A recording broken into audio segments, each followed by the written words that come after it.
Elbows off the table. Oh, okay, fine. Okay. Keep bamboozling me.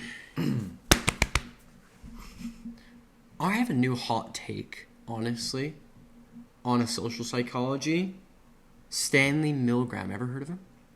I think I've heard of him. You've heard of him? Yeah. Well, I wanted to talk about him and his experiment today. And he's got a really interesting idea. His idea is that people do what they are told to do, regardless if it goes against the person's own belief system. So he wanted to test this. This occurred in the 1950s, just to add some context. But here's what happens. So, Milgram over here is a university teacher for, I believe it was Yale, or is it Princeton? One of the two. It was a high end. The college, the university that he worked for had a high authority, essentially, in society. At that time, and still does. So he wanted to test this. He did an experiment. He had people sign this thing. They were getting paid. It was like $4.25. So $4.25 for this experiment. And basically it was 40 men that he got. And they all came in. And so here's what they did. They got different people who were acting this. So this isn't actually, like, these weren't actual people who were getting actually harmed. But the test subjects came in and were introduced to a quote-unquote scientist. Someone who was doing an experiment and needed their assistance. And then you have a guy who, he was pretending to be an innocent volunteer, but he was actually I believe he was one of the teachers at the university. He was one of the professors. His name was Mr. Wallace, I believe. But they tied him up in this chair, and the professor, or the scientist, showed him a control system. This control system charged or controlled the electricity that went through the chair. So in this electric chair, you have a variety of settings with different voltages. And it went all the way up to 450 volts, which was labeled as XXX. Yeah, I think that's lethal, actually. Yes. But let me just add, this chair did not actually contain electricity. It didn't actually shock the person in the chair. But the subjects were told that it did electrocute the person. And how it went down is the professor would ask the person in the chair, so we're going to refer to Mr. Wallace as a student, because he was asked questions. So this student would answer questions. If the student answered incorrectly, one of the 40 volunteers who was there at the moment would have to turn up the voltage to a higher voltage. And what the plan was is this would keep going up and the student wouldn't make any noise or do anything. Now, once it got up to 300 volts of electricity, the student would start to wail, would start to scream, "The pain is too much, I need to get out of here." But the volunteers still had to keep turning up the voltage. If they really wanted to, they could stop. But the scientist was going to keep giving orders. So the test was to see if the people were going to keep going with the voltage, keep turning it up, or if they were going to stop and the morality was going to kick in and go, "No, this is kind of messed up." Wait. So you're saying you have a person in a chair, Yes. a scientist, and a person controlling the electricity. Yes, and the person controlling the electricity is the men, the volunteers. The volunteers. Yes. Okay. And then They each took turns doing this. so they're going through a series of questions, and each time the guy in the chair gets one wrong, they turn up the voltage. Yes. And shock him. Exactly. Sorry if that was a little touchy explanation. Was the shocker able to see the student? So, yes, the shocker was able to see the student. So they were able to see his expressions and they were able to hear him. So they are looking at another human in this situation, and they are presumably the cause of this human's suffering. But they're taking the orders. So this experiment was to see what's more powerful in this situation. The orders that are being given, or really like the morality kicking in. And after all of those 40 men were tested, I think you'll be surprised. 100% of the participants, so all 40 men, made it to the 300 voltage mark, where the student started to cry in pain and start screaming. And here's where it gets even more crazy.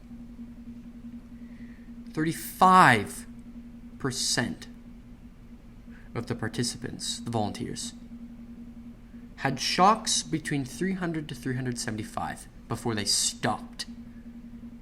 The remaining 65% continued all the way to the 450 voltage mark.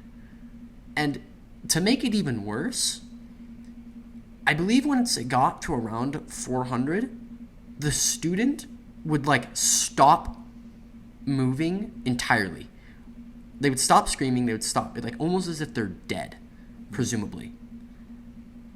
But the scientists would say, if they don't answer, keep turning up the voltage. And those 65% of participants kept turning up the voltage. Now, if you think that the participants are cold-hearted, let me tell you, the participants seemed almost emotionally distressed. Some of them were, they had emotional outbreaks almost. They freaked out, honestly. I mean, they essentially were the cause of this person's suffering, but they didn't know what to do. They were just taking the orders. Even though, it goes against human morality, unless you're a psychopath. But they showed, signs of emotional distress. Some of them even had full-blown seizures. That's not even an exaggeration. Oh. So, yeah, they're not psychopaths. They're not morally incompetent. But they were following the orders regardless. So they thought, okay, what would be the cause of this? Pay could have been a little bit of it. The high authority of where they were at and the scientists could have been it. There's a multitude of reasons. But they followed through with the experiment. Even with all of these conditions. Why? Personally, I just while you were talking, I came up with some idea of why that might happen. It's an idea like passive morality. So you have people and you have their moral values, and they kind of stay off to the side, like you said, before they kick in. The question is how far they'll go before they trigger it.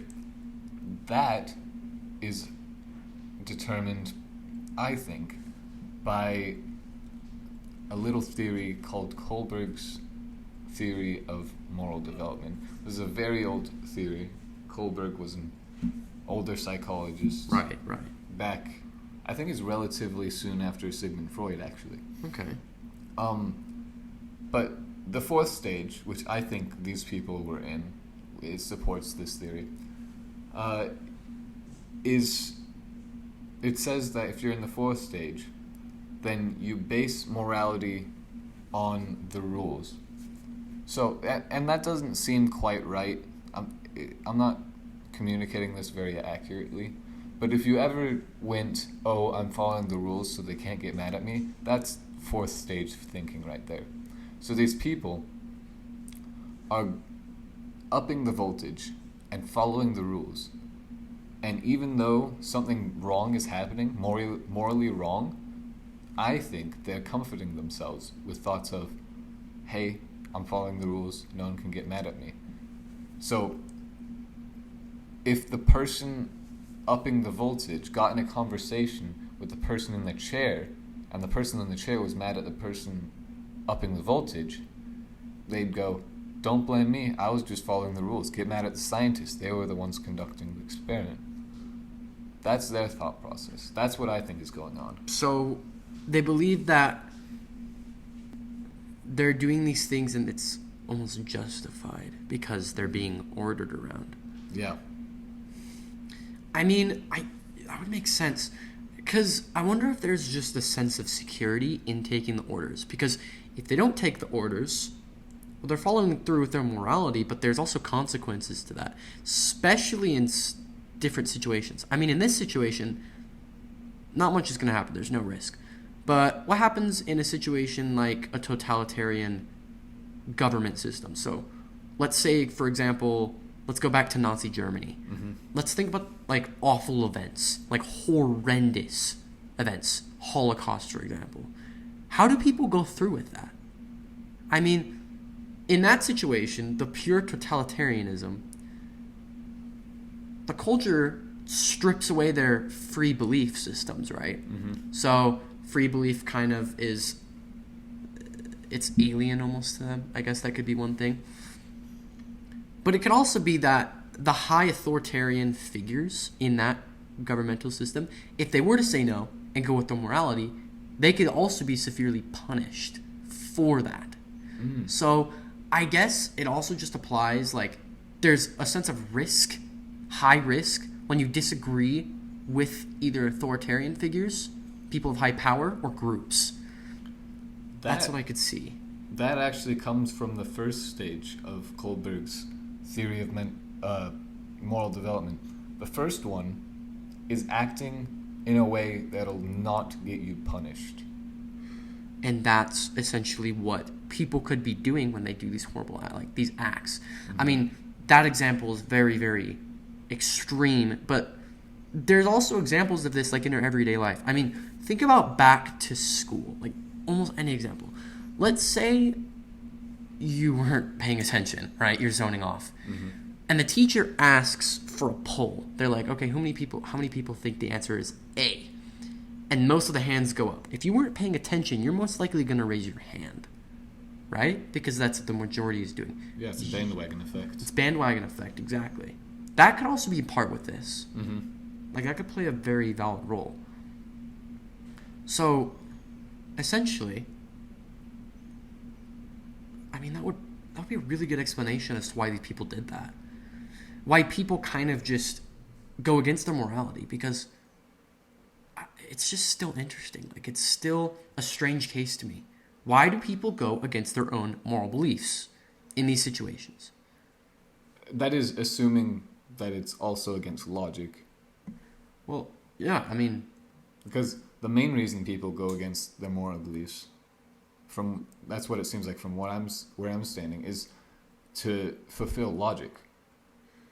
Yeah, that would make sense, because I guess moral beliefs are essentially emotions. Mm-hmm. And emotions are, I mean, they're complex, mm-hmm. but they're also an unstable thing. So I guess if people see the more logical answer as doing this horrendous act, but they know that they're going to remain fine at the end of the day, they're going to go through with it. Yeah. But I guess that's that. And, I mean, in other situations, group power. Right. Group power just has a major power over us. I mean, I already brought up the example of school, like, in that circumstance. You do get a major sense of unity when you've got a big group and you're fighting for a cause. That's a great feeling, and I think there's a lot of groups in the modern world that are trying to get that. But that's kind of like, it's kind of cliche, but the spirit of America, it's kind of based off of freedom. That's like the main trademark that unites us. That's the main virtue that we're trying to follow as a country. That's true. There's the bandwagon effect. That can be applied to this specific experiment as well, because there's the virtue here is truth. they're trying to pursue truth. So the people who went all the way through with the whatchamacallit, the 450 volts, I think it was. Yeah. Yeah, those people could also be respecting the search for truth, the crusade for a greater virtue. And they're going to find that? Well, they think that the scientists are going to find that. So they're respecting that and going on with the experiment. Oh, okay. I can understand this point. Yeah. You know, back to the school systems, actually. Mm-hmm. What if perhaps I'd say it's easy for us to follow along. What if we got this from early childhood stages? I mean, let's think back to Erik Erikson's theory of development, right? In the early stages, you're trying to understand how to behave, right? Mm-hmm. And one thing that's taught to us is parents teach us that we need to oblige to their rules. Even if we disagree with them, we need to follow the rules. If we don't, there's consequences. In school systems, we need to follow their rules. If we don't follow them, there's consequences. As a child, you're spending most of your time either in school or with your parents. So you're surrounded by that for pretty much most of your time as a young child. Mm-hmm. If that's what you're grown, or if that's what you're established on, then I can see how it's so easy for us to oblige, for us to just follow through with commands. That's what we've almost been built upon, especially here in Western society, with schools, with, obviously, parental figures as well. Yeah. That's another thing with conditioning. Well, I guess not conditioning per se, but... Well, it's nurture. Yeah, but when you have a super structured and rule-based household that's strict, you're not used to coming up with your own ideas, and you're not used to showing creativity or going and doing your own thing. You're used to being safe, you're used to following the rules. So when you get into a situation where the consequences are high, the stakes are high, you're not going to want to make your own choice because you are not good at it. So you're going to want to follow the rules, and you're going to want to let someone else take the blame.